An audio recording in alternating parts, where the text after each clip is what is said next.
Lakers are down 3-1 because Rob Pelinka gave up on LeBron James. Anthony Davis' Lakers are on the verge of elimination because they lack the right pieces to support their superstar players. The Los Angeles Lakers find themselves in desperation mode as their first-round NBA playoff series shifts back to Crypto.com Arena, and they're a loss from elimination. They find themselves in this spot because Rob Pelinka, Jeanie Buss, and the rest of the organization's leadership made the decision to ride out the string with LeBron James and Anthony Davis without investing further into that core. Lakers coach J.J. Redick reached such desperation Sunday that he played only 5 players in the second half of Game 4 against the Minnesota Timberwolves, which Lakers Hall of Famer Magic Johnson criticized Redick for. Now, before people overreact to the headline, this isn't to say Pelinka shouldn't have made the Luka Doncic trade. That was clearly the right move, especially at that price, and you make that deal 101 times out of 100. The problem is how ill-prepared the Lakers were for competing at the level they now need to after teaming up Doncic and James.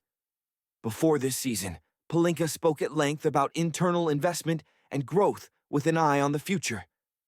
Hiring J.J. Redick, who had literally never coached before, was a move in this direction too.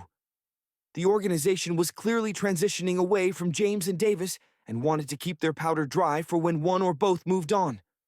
Lakers refused to support Anthony Davis's requests. For years, Davis requested more depth at the center position so as to spend less time there. The Lakers balked for the entire final chapter of his time in L.A. and rotated a band of veteran minimum swings and misses, with the final result being this farce of a center rotation. During her press tour for Running Point, Buss even cited Davis's demand for a center as part of the reason they were ready to move on. Heading into a postseason with only Jackson Hayes as the extent of your even marginally playable traditional centers is remarkably dumb.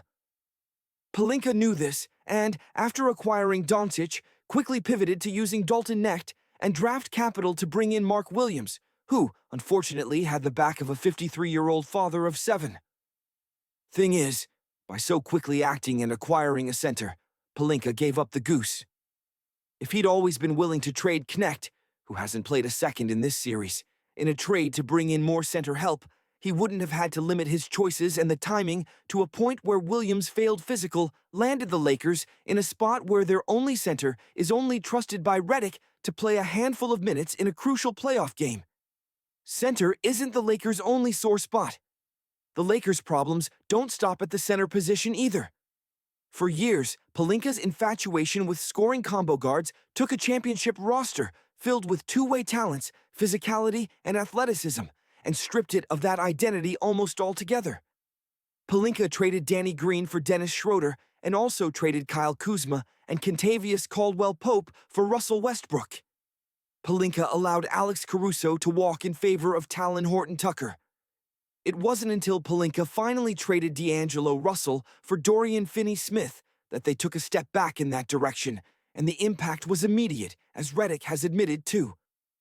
Even with Finney-Smith, though, the Lakers waited until his price fell below a first-round pick and then acted.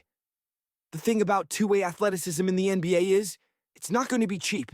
You can maybe eventually get it at a discount, but we've seen Finney-Smith's athletic slippage impact his ability to stay in front of anyone in this series. The Lakers are not only smaller compared to the Wolves, but they're slower too. That's a disastrous combination.